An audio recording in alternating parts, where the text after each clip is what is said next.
এয়ারপোর্টের হামলার পরে আজ সকালবেলা আওয়ামী সন্ত্রাসীরা আবার আমার হোটেল লবিতে এসেছিল হামলা করার উদ্দেশ্যে, এবং সে সময় যুক্তরাষ্ট্রে অবস্থানরত এনসিপির সদস্যরা এবং আবার শুভাকাঙ্ক্ষীরা তারা তাদেরকে প্রতিহত করেন এবং পুলিশের সঙ্গে যোগাযোগ করেন। পরবর্তীতে পুলিশ ইনভেস্টিগেশন অফিসার তিনি প্রিসেক্টে এসে মামলা দায়ের করার জন্য আমাদেরকে পরামর্শ দেন। তারই প্রেক্ষিতে আমি এয়ারপোর্টের খুব কাছের যে থানা পুলিশের রয়েছে সেখানে এসেছি, এবং যারা সেই দিন আমাদের উপরে হামলা করেছিল এবং হত্যার চেষ্টা করেছিল, রেপ থ্রেট দিয়েছিল, তাদের ব্যাপারে আমরা এখানে মামলা দায়ের করেছি।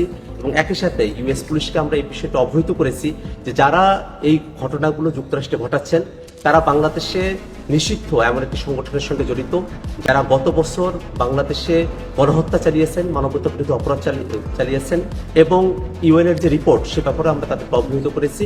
আমরা মনে করি যে আওয়ামী সন্ত্রাসীরা তারা দেশে হোক দেশের বাইরে যেখানেই হোক, আমরা তাদের ব্যাপারে আইনগতভাবে যে প্রতিকারের ব্যবস্থা সেটা আমরা গ্রহণ করব, এবং আমরা এই কথা বিশ্বাস করি যে আওয়ামী সন্ত্রাসীরা তারা যত ধরনের অপরাধ করেছেন সেই অপরাধগুলোকে আইনগতভাবেই নিষ্পত্তি করা সম্ভব, এবং আওয়ামী লীগ তার সন্ত্রাস নিয়ে বাংলাদেশে আর ফিরে আসার সুযোগ পাবে না।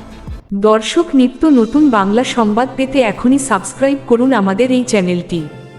ধন্যবাদ আপনাদেরকে।